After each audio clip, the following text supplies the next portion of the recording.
Welcome to B6 news. గ్రామ పంచాయతీ కార్మికుల సమస్యలను పరిష్కారం చేయాలని, లేని పక్షంలో ఉద్యమాన్ని ఉధృతం చేస్తామని AITUC జిల్లా ప్రధాన కార్యదర్శి బోగే ఉపేందర్ అన్నారు. తెలంగాణ గ్రామ పంచాయతీ సిబ్బందినందరినీ పర్మనెంట్ చేసి వేతనాలు పెంచాలని, జీవో నెంబర్ 51ని సవరించి మల్టీపర్పస్ వర్కర్ విధానాన్ని రద్దు చేయాలని, కేటగిరీల వారీగా వేతనాలను పెంచాలన్నారు. కారోబార్ బిల్ కలెక్టర్లకు స్పెషల్ స్టేటస్ కల్పించాలని కొమరం భీం ఆసిఫాబాద్ జిల్లా AITUC జిల్లా ప్రధాన కార్యదర్శి బోగే ఉపేందర్ అన్నారు. గ్రామ పంచాయతీ కార్మికులు ఎదుర్కొంటున్న పెండింగ్ సమస్యల పరిష్కారం పూర్తి చేయాలని, లేని పక్షంలో ఉద్యమాన్ని ఉధృతం చేస్తామన్నారు. కొమరం భీం జిల్లాలోని రెబ్బెన మండల కేంద్రంలో గ్రామ పంచాయతీ కార్మికులతో కలిసి ధర్నా కార్యక్రమం చేపట్టారు. ఈ సందర్భంగా ఆయన మాట్లాడుతూ గ్రామ పంచాయతీ కార్మికుల సమస్యల పరిష్కారం కోసం అనేకసార్లు రాష్ట్ర ప్రభుత్వం దృష్టికి తీసుకువెళ్లినా పట్టించుకోవడం లేదన్నారు.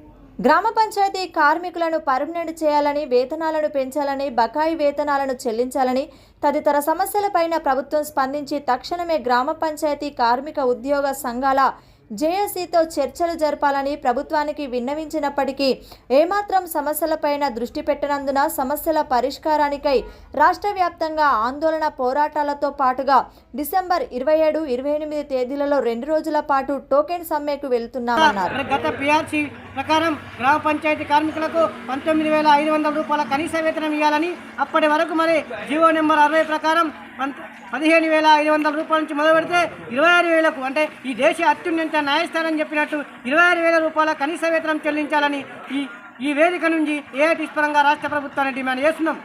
అలాగే మరి ప్రమాదంలో మరణించిన కార్మికులకు 10 లక్షల రూపాయలు ఎక్స్గ్రేట్ చేయాలి. అలాగే ESI, PF, గ్రాట్యుటీ, బీమా ఇలాంటి సౌకర్యాన్ని కూడా కల్పించాలని ప్రధానంగా డిమాండ్ చేస్తున్నాం.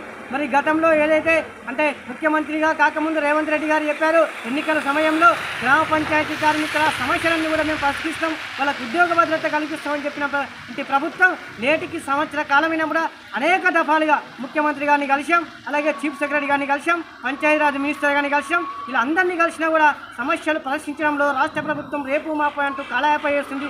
దీనివల్ల కార్మిక వర్గం తీవ్రమైన అసంతృప్తి ఉంది. ఇప్పటికైనా కూడా రాష్ట్ర ప్రభుత్వం వెంటనే స్పందించి ఈ గ్రామ పంచాయతీ కార్మికులు ఏం గొంతమ్మి కోరకలేదు, లేకుంటే ఎమ్మెల్యేలకు, ఎంపీలకు, చీఫ్ మినిస్టర్కు ఉన్న జీతం కూడా అడగలేదు.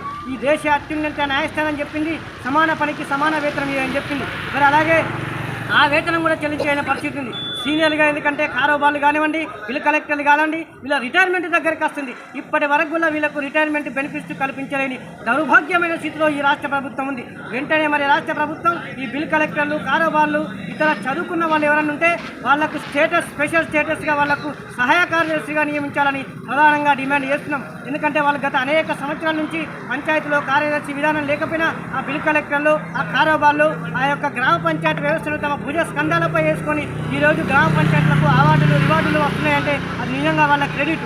మరి వాళ్ళ శ్రమను కూడా అంటే ప్రభుత్వం వెంటనే గుర్తించి వాళ్ళకు ప్రత్యేక కేటగిరీకి చూస్తున్నాం. అలాగే ఎలక్ట్రీషియన్లు ఉంటారు, పంపు ఆపరేటర్లు ఉంటారు, ఇతర సంస్థలో పనిచేస్తే వాళ్ళకు స్పెషల్ కేటగిరీగా వేతనం చెల్లిస్తుంది. కానీ ఈ రాష్ట్ర ప్రభుత్వం అందరినీ మల్టీపర్పస్ విధానం అంది తీసుకొచ్చి జీవో నెంబర్ అంటే 51ని తీసుకొచ్చింది. ఆ జీవో నెంబర్ 51ని వెంటనే తొలగించాలని పాత విధానంలో తీసుకొచ్చి వాళ్ళకు పనికి తగ్గ వేతనం చెల్లించాలని కోరుతున్నాం. ఇప్పటికైనా ఈరోజు రేపు ఈ సమ్మె కొనసాగిస్తుంది. అయినా కూడా రాష్ట్ర ప్రభుత్వం గిట్లా స్పందించకుంటే ఈ ఉద్యమాన్ని మరింత ఉధృతం చేస్తామని ఈ సందర్భంగా రాష్ట్ర ప్రభుత్వాన్ని హెచ్చరిస్తున్నాం. కార్మికుల ఐక్యత, కార్మికుల ఐక్యత. పెండింగ్లో ఉన్న వేతనాలు వెంటనే, పెండింగ్లో ఉన్న వేతనాలు వెంటనే, ప్రభుత్వం ఎన్నికల హామీని వెంటనే, ఎన్నికల హామీని వెంటనే, ESI, PF సౌకర్యం, ESI, PF సౌకర్యం. కార్మికుల ఐక్యత, కార్మికుల ఐక్యత. ప్రభుత్వం ఉండి వైఖరి, ప్రభుత్వం ఉండి వైఖరి. గ్రామ పంచాయతీ